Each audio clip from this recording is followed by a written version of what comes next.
Hello and welcome back to another video. Sun is out today. I've done 20 miles. I'm going to talk a little bit about what kit I've been using throughout this whole kind of marathon prep. This is the stuff I'm using on a day-to-day basis with my running. I'm going to run through it all and hopefully you find this useful, because I remember when I first started running I did not have the right kit at all, and it really is important, especially if you're doing rigorous training and a lot of miles. It's really important to have the right kit. So to start off,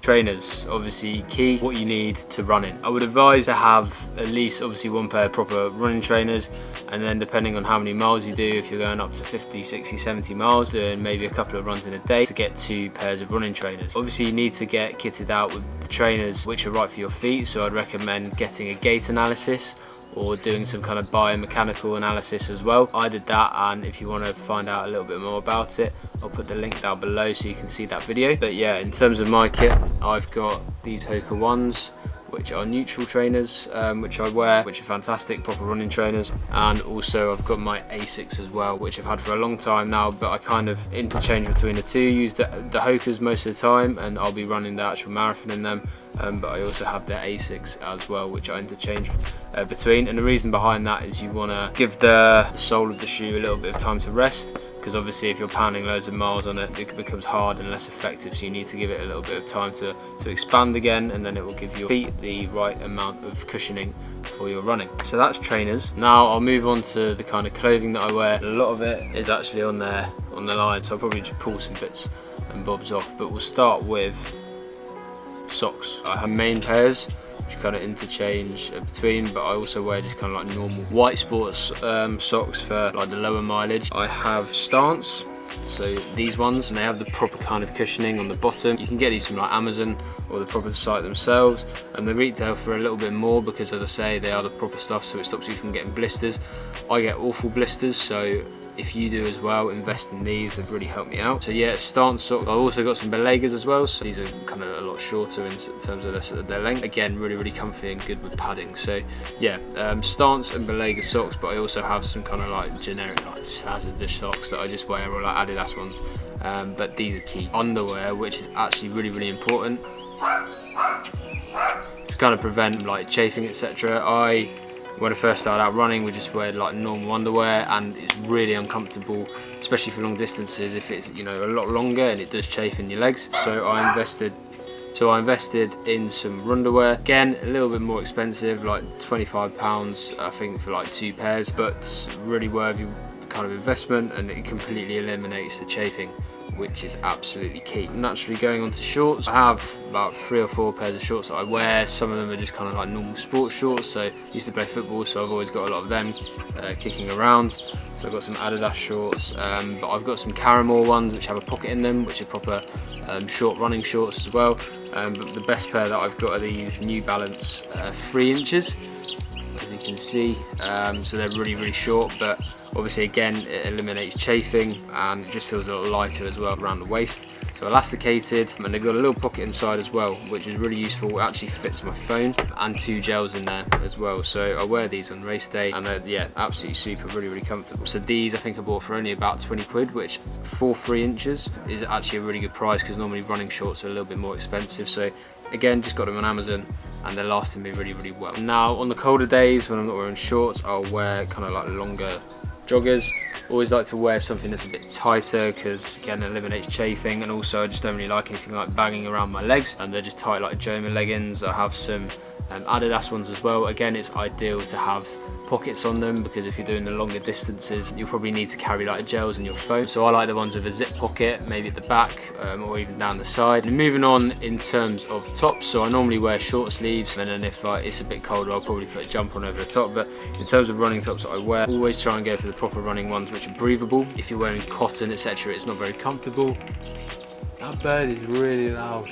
And then kind of the brands that I tend to go for, Under Armour, fantastic. This one has been really good for me. New Balance, really comfortable as well. I have about 6 or 7 of these that I just kind of interchange between. And actually I like wearing the ones which I've earned from the half marathon runs. So I've got a Leeds one and also one from the Hampton Court half marathon. I have plenty of these kicking about, and you can normally buy them for like, you know, 20 to 30 pounds. And actually TK Maxx, if you want to get them for cheap, they normally have quite a lot of Under Armour. Actually, I think this one was from TK Maxx. And like, just an example, here's the Hampton Court half marathon one. It's actually a Run on Clouds one, so they make really good running shoes. It's a really nice breathable top, again elastic, it's a small. So they normally give them out at the end of a race, and you know, it's good to get a little collection going as well. I like to have an Under Armour, something that's skin tight. Obviously in the winter when it is really cold, I tend to just wear that with maybe a jumper or a jacket over the top, or maybe even just by itself, because obviously a thermal, it does keep you a lot warmer. Long sleeve as well. So as I say, Under Armour, kind of the polo neck ones as well. Really nice, really good. This is actually a football one, which I've had for quite a while actually. Still fits, does the job well. I normally bite holes in the wrist area because I like to put my thumb through so that it can actually keep your hand warm as well, so you don't have to wear gloves. But yeah, I'd say I wear this for about 3 or 4 of my runs every week. Now in terms of jackets, and this is a recent investment, I used to wear an awful kind of windbreaker that I had from ASOS just for ages. I don't even know why. It did the job, but it wasn't great. It's nice and like lightweight, but I've actually invested in the proper one now. Really am happy. I did search for Nike. It's just like a really nice windbreaker, super light. It's not actually a running one at all. I think it's intended for football. But it was only about £20 from Amazon. Super light, but really warm as well, which is key. Definitely get on Amazon and buy one of these if you're kind of struggling to find something that keeps you warm, but it's also really lightweight and pretty cheap, because normally windbreakers for running are quite expensive. And of course, an essential for me is my hats. I love wearing a woolly hat out for a run. Keeps your ears warm. I hate going for a run and having like cold ears, cold head. That's why I'm growing my hair out a little bit as well. So I'll have a couple of these that I kind of change between. Now in terms of gloves, I just wear a general pair of woolly gloves. These are Adidas. I've got them for about 20 quid. Some people opt for the ones which aren't woolly. They're kind of like a lycra kind of material, which I can understand because it kind of keeps the cold out, but it stops your hands from overheating, and they're quite lightweight. But these work fine for me, and if I do get a little bit warm, just take them off and tuck them into my sleeve. Say if I'm wearing my thermal for instance, or just put them in my back pocket, but they do the job. So to move on from clothing, gadgets would be the next big one to talk about. So as people know, I made a video about it. I use my Garmin Forerunner to track all of my runs. It retails at about £180, but it does the job. It tracks my heart rate, etc. If you want to find out more about that,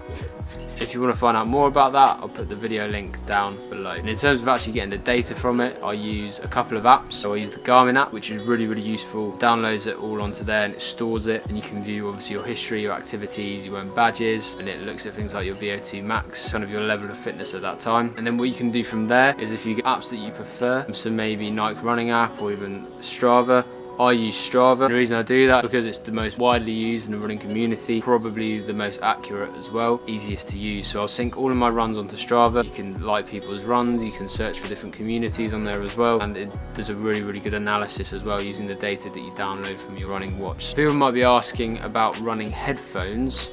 Well, the truth is I don't actually wear headphones when I'm running, earphones either. I used to, but I've got into the habit now, thank God, of being able to run without earphones, because it's a lot better in terms of concentrating, especially on your paces, on your breathing. And yeah, I haven't really looked back from it, but if I do use them, which is a very rare occasion, maybe on a treadmill, I've just got these kind of cheap wireless ones which go around your neck and then clip onto your ears. So these are the Empower ones. Again, just got them from Amazon for about 20 quid.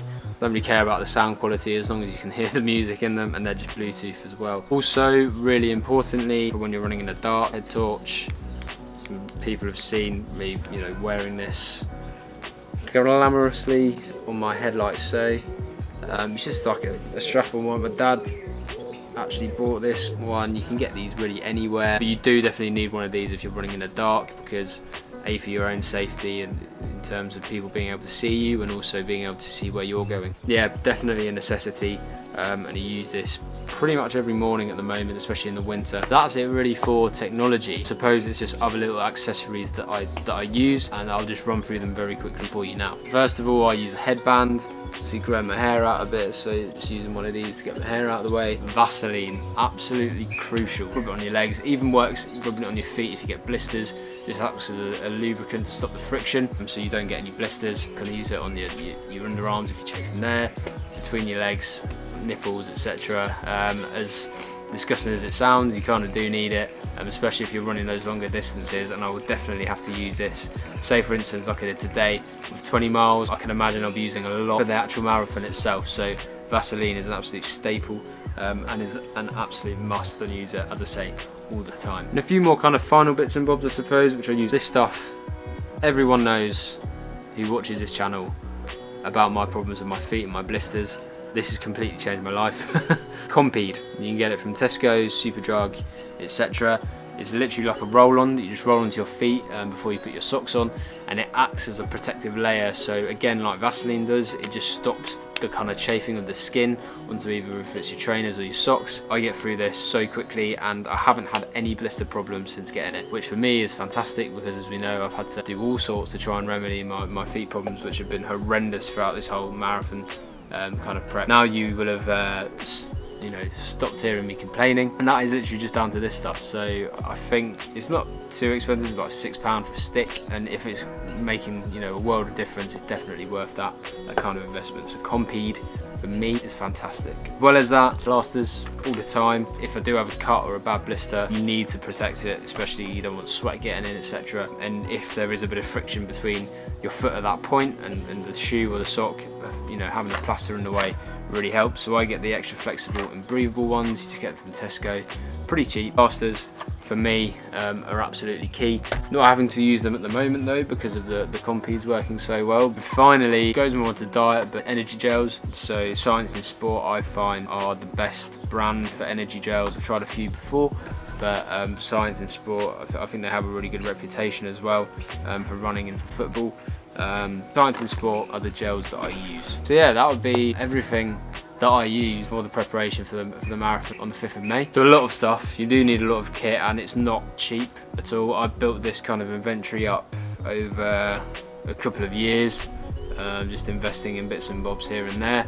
So no, not cheap at all, but if you get the right stuff, it makes a big difference. I'm finding that now I'm really hitting my stride with the whole running training. It's down to this equipment that I do have, so it's key that you invest and you get the right stuff. So hopefully you found this useful. Yeah, that'll wrap up this video. If you enjoyed it, please give it a like. If you're new to the channel and you want to subscribe, then subscribe as well down below, and share the video on as well so more people can see it. As an update as well, 5 weeks of training to go. My second highest mileage week will be next week. We're hit 64 this week, and then it'll be peak week the week after, and I plan on filming all of peak week so you can see me suffer completely while I'm doing 70+ miles in a week. But yeah, 5 weeks out, not long to go, still really enjoying it. Hopefully you join us for the next one on the road to 26.2. See you in the next one. Live it up, live it up, live it up, live it up.